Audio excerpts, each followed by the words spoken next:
नमस्कार, मेरा नाम नीतीश ठाकुर है। आप आपका अपना चैनल देख रहे हैं। यहाँ पे आप देखेंगे कि मैं एक मलबे पे खड़ा हुआ हूँ। जो आज के समय में आपको मलबा नज़र आ रहा है ना, जो आपको टूटी हुई ईंटें नज़र आ रही हैं, ये आज से कुछ समय पहले तक मंदिर हुआ करता था। और कुछ समय पहले नहीं, बल्कि ये परसों तक मंदिर हुआ करता था, जहाँ श्रद्धालु आते थे और अपना सिर झुका करके पूजा किया करते थे। लेकिन आज उस मंदिर को तोड़ करके टूटी हुई भूमि में बना दिया गया है। आप देखेंगे कि ये मंदिर नहीं है।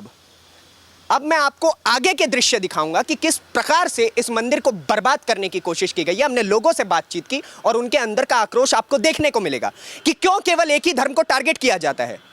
आपको क्या वक्फ बोर्ड की जमीनें नहीं दिखती है, जो दूर दूर तक, बल्कि ना केवल दूर दूर तक, इस्लाम धर्म 1400 साल पहले आया था और वहां पे केरला में एक मंदिर है जो न जाने हजारों साल पुराना है। उस जमीन को भी वक्फ बोर्ड अपना बना देता है, अपना बता देता है। तो एक धर्म को टारगेट किया जा रहा है और दूसरे धर्म के ऊपर आपकी कोई नजर नहीं। आप सेंट्रल दिल्ली में जाएंगे तो आपको चारों तरफ केवल और केवल मज़ारें देखने को मिलेंगी और बीच सड़कों पे उन मज़ारों को साइड करने के लिए अगर कोई संगठन जाता है वहां पे या फिर कोई आदमी जाता है तो बोल दिया जाता है कि तुम नहीं इन्हें तोड़ सकते हो, क्योंकि ये तो हमारा वोट बैंक है। लेकिन हिंदुओं के ऊपर प्रहार किया जा सकता है। दिल्ली डेवलपमेंट अथॉरिटी का यह काम है, डीडीए के द्वारा यह कार्य किया गया है। और मैं आपको पीछे के दृश्य दिखाता हूं कि कैसे, आप पहले यहां पे देखिए, खंडित मूर्तियां हैं। ये खंडित मूर्तियां हैं जिन्हें दोबारा विस्थापित करने के लिए लोग यहां पे काम कर रहे हैं। इनको दोबारा से स्थापित किया जाएगा यहां पे। लेकिन उससे पहले कि सवाल यह बड़ा बनता है कि इसे तोड़ा क्यों गया। आपको किसने हक दिया है कि आप एक धर्म को टारगेट करें? आप हिंदुस्तान की सिक्योरिटी के लिए, हिंदुस्तान को उन्नति पर ले जाने के लिए, दिल्ली को उन्नति पर ले जाने के लिए, दिल्ली डेवलपमेंट अथॉरिटी, डेवलपमेंट नाम आता है यहां पे, और आप डेवलपमेंट के नाम पे संस्कृति को बर्बाद करने की कोशिश करते हैं। जब शराब के ठेके पूरी दिल्ली में बिछा दिए जाते हैं तब आपकी नजर नहीं पड़ती है। जब यहां पे मज़ारें बिछाई जाती है तब आपकी नजर नहीं पड़ती है। लेकिन जब एक भव्य मंदिर, जहां पे राजेंद्र नगर के दूर दूर के श्रद्धालु आया करते थे, जी हाँ, ये राजेंद्र नगर का इलाका है, वहां के दूर दूर के श्रद्धालु आके यहाँ पे पूजा करते हैं। यहाँ पे अगर वो मन्नत मांगते हैं तो पूरी हो जाती है।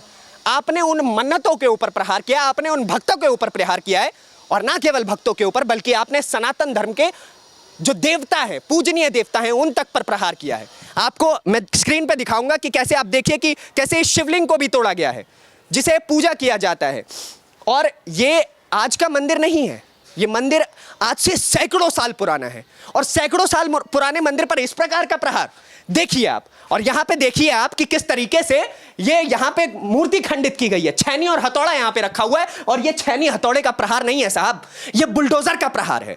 छैनी हथौड़े का प्रहार होता तो कोई और बात थी, लेकिन ये प्रहार तो बुलडोजर का है। जी हां, ये वही बुलडोजर है जो उत्तर प्रदेश में गुंडे और माफियाओं के किले पर चलता है। तो यहां के राजनेता और नेता चिल्लाने लग जाते हैं कि बुलडोजर तुमने वहां पे क्यों चलाया। लेकिन आज जब मंदिरों पे चल रहा है तो एक नेता की जुबान तक नहीं खुल रही है। ये सवाल आपसे है, आज वो सारे नेता कहां चले गए हैं? यहां पे कल आए हुए थे भाजपा और आम आदमी पार्टी के नेता, बस ये कल तक का काम था, अपनी राजनीति चमकानी थी, और आज ये फिर गायब हो गए हैं। आज यहां पे एक संगठन केवल काम कर रहा है और रात तक ये संगठन रुका हुआ था। और ये खेला केवल कल सुबह नहीं हुआ है। कल सुबह तो 200-250 भक्तों ने इस मंदिर को पूरी तरीके से टूटने से बचा लिया। मैं आपको पूरा दृश्य दिखाऊंगा। लेकिन आज के समय में, कल रात को 2:30 बजे बुलडोजर आता है यहाँ पे, रात के 2:30 बजे यहाँ पे बुलडोजर लाया गया है। ये कोई समय सीमा होती है क्या? सरकार रात के 2:30 बजे किसी अतिक्रमण पर बुलडोजर चलाती है?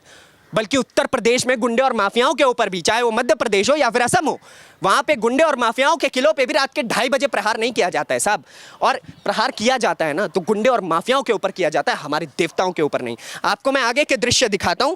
यहाँ पे आप देखेंगे किस तरीके से पूरा मंदिर तोड़ा गया है। मंदिर हुआ करता था, देखिए लाल रंग से वहां पे राम लिखा हुआ है और चिन्ह बना हुआ है सनातन धर्म का, कितना बेहतरीन, और उसे तोड़ा गया है। देखिए इसके ऊपर बुलडोजर का प्रहार किया गया है। नीचे की तरफ भी मंदिर हुआ करता था, यहाँ पे जो यहाँ के महंत जी हैं वो रहा करते थे। लेकिन ये रहने की अब जगह कहाँ रह गई है? इन्हें शराब के ठेके कहाँ दिखते हैं? इन्हें और धर्मों के एंक्रोचमेंट कहाँ दिखते हैं? इन्हें झुग्गियाँ कहाँ दिखती है? दिल्ली की दिल्ली डेवलपमेंट अथॉरिटी नाम है ना आपका। आज आप कहाँ पे? डेवलपमेंट के नाम पे आपने संस्कृति बर्बाद करने का काम किया है। पूरी दिल्ली में केवल आपको राजेंद्र नगर का ये मंदिर मिला था। सामने पार्क है तो अच्छा ठीक है। अब मैं आपको आगे और चीज़ें दिखाता हूँ। केवल यहाँ की बात नहीं है, अभी तक यहाँ पे एकदम गर्माहट का माहौल बना हुआ है। जो सेना यहाँ पे आई हुई है, महाराणा प्रताप सेना आई हुई है, वो भी गुस्से में है। और गुस्सा क्यों ना हो भला, आपने संस्कृति पे प्रहार किया है, उस शिवलिंग पे प्रहार किया है जिसे हिंदुस्तान की 125 करोड़ की जनता पूछती है, उसके ऊपर जल चढ़ाती है, उसके ऊपर दूध चढ़ाती है, और दूध चढ़ाती है तो भी आप सवाल खड़ा कर देते हैं।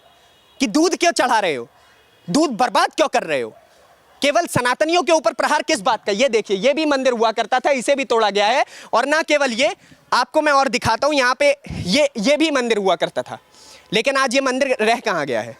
ये एंक्रोचमेंट इन्हें दिखाई देती है। मैं ऊपर चढ़ के आपको दिखाता हूं कि यहाँ का कैसा हाल है, यहाँ पे कैसे मूर्तियों को खंडित किया गया है ना। अच्छा, अगर एंक्रोचमेंट होती तो चारों तरफ से होती, ये पूरा का पूरा नीचे गिरा दिया जाता, लेकिन ये एंक्रोचमेंट है केवल, ये मूर्ति एंक्रोचमेंट थी इनके लिए, ये केवल और केवल मूर्ति एंक्रोचमेंट थी। आपको पता है, जो डीडीए के अथॉरिटी के जो लोग यहाँ पे आए हुए थे ना, वो डीडीए में पता है किसके आशीर्वाद से काम कर रहे थे। उनके माता पिता ने जब उन्हें पढ़ाया होगा ना, तो उनको सरस्वती माता के सामने नमन करने को कहा होगा, लेकिन उस सरस्वती माता को आपने यहाँ पे लाके रख दिया, उस माँ सीता को आपने यहाँ पे लाके रख दिया है। जिस माँ सीता का आशीर्वाद लेकर के आप उस पद पर पहुंचे, जिस भगवान का आशीर्वाद लेकर के आप उस पद तक पहुंचे, आज आपने उसी भगवान को सड़क पे ला दिया। तनिक तो आपके अंदर शर्म होनी चाहिए थी। और इतना ही नहीं, बल्कि कुछ मूर्तियां तो इनके द्वारा बचा ली गई हैं, यहाँ के महंतों के द्वारा, यहाँ के लोगों के द्वारा। उन मूर्तियों को कूड़े वाली गाड़ी में भर करके ले जाया गया है। आज देश भर के सनातनी कहाँ हैं, एक सवाल यह भी उठता है। लेकिन इतना ही सवाल नहीं है, सवाल सबसे बड़ा तो डीडीए से ही होगा भाई, क्योंकि बर्बाद आपने किया मंदिर को। इतना ही नहीं, मैं आपको दिखाता हूं कि किस प्रकार से चारों तरफ से इसको तोड़ने का प्रयास किया गया। पीछे की तरफ देखिए, अभी भी यहाँ पे लोग लगे हुए हैं काम करने के लिए, और ये पूरा मंदिर तोड़ा गया है। सामने भी राधा कृष्णा की मूर्ति है। जिस भगवान का आशीर्वाद लेकर के ये लोग, ये अथॉरिटी के लोग अपने पद पर पहुंचे हुए हैं, उसी भगवान को आज इन्होंने सड़कों पे ला दिया है तनिक सी नौकरी के लिए। इनके अंदर शर्म होनी चाहिए थी। बड़ी बात, इसके पहले ना इनके द्वारा कोई नोटिस दिया गया, और ना ही एक बार आके इन्फॉर्म तक किया गया है कि हाँ हम कल बुलडोजर लाएंगे। और बुलडोजर की कार्रवाई वैसे भी दिन के समय में की जाती है, रात के 2:30 बजे नहीं की जाती है। ये देखिए, ये यहाँ पे माता की मूर्तियां रखी हुई हैं, शेरों वाली माता हैं। ये 3 मूर्तियां हैं यहाँ पे, उसे भी तोड़ा गया। उसके बाद पीछे की तरफ ये खोद करके जितना ये बर्बाद कर सकते थे ना, उतना बर्बाद करने की इन्होंने कोशिश की है। मेरे पीछे आप देखेंगे, ये पूरा मंदिर हुआ करता था, भव्य मंदिर हुआ करता था। यहाँ पे छोटी सी जगह बना रखी थी यहाँ पे इन्होंने रहने के लिए, लेकिन वो सामान तक हटाने की इन्हें इजाज़त नहीं दी गई। नज़रबंद कर दिया गया, फ़ोन तक इनके हाथों से छीन लिया गया। क्यों? क्योंकि टारगेट हिंदू हैं, टारगेट यहाँ के पंडित थे, टारगेट यहाँ के महंत थे। ये देखिए, उनके बर्तन हैं जो यहाँ पे रहा करते थे, कुछ पुस्तकें हैं, झाड़ू हैं। ये कोई बड़े नेता या मंत्री नहीं थे साहब, बहुत छोटे, पूजा करते थे वहाँ पे अपना, यहाँ पे अपना चूल्हे पे खाना पकाते थे। देखिए आज के समय पे इनको कहाँ पे खाना पकाना पड़ रहा है, लेकिन आपके दफ्तर में तो लगा हुआ है। आपको एक आवाज़ देनी है कि come on get me a coffee, आप वो कॉफ़ी पिएंगे, फिर यहाँ पे आ जाएंगे, फिर बुलडोज़र चलाएंगे। और ये धमकी देके दोबारा गए हैं। मैंने यहाँ के मान से बात की है, आप उसमें देखेंगे कि कैसे ये धमकी दे करके गए हुए हैं। और दोबारा से महाराणा प्रताप सेना द्वारा यहाँ पर काम करवाया जा रहा है, और दोबारा कहा जा रहा है कि हम इस मंदिर को दोबारा बनाएंगे। लेकिन बड़ा सवाल ये है कि क्यों मूर्तियों को खंडित किया गया। और मैं आपको यहाँ की सबसे भयावह दृश्य दिखाता हूँ कि कैसे शिवलिंग को तोड़ा गया। जी हाँ, आप यहाँ पर देखिए, यही वो शिवलिंग है जिससे सेक्युलर लोगों को बहुत ज़्यादा समस्याएं होती है, जो खुद को सो कॉल्ड सेक्युलर बताते हैं। उनको बहुत समस्याएं होती है कि भाई आपने इसके ऊपर दूध क्यों चढ़ाया, दूध बर्बाद होता है।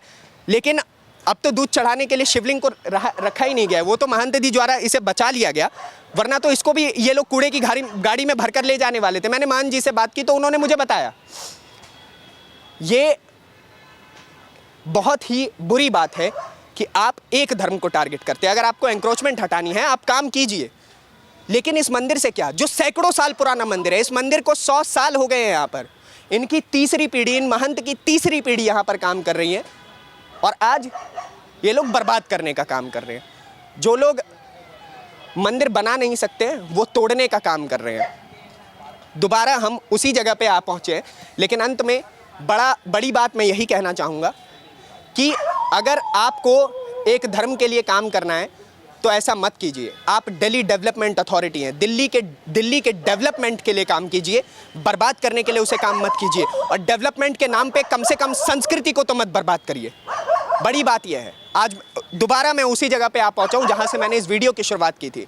लेकिन बड़ी बात यह है कि आम जनता को अब जागना पड़ेगा और अपनी आपकी जो संस्कृति बर्बाद की जा रही है उसके खिलाफ आपको खड़ा होना होगा।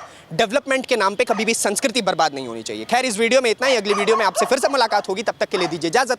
धन्यवाद, नमस्कार।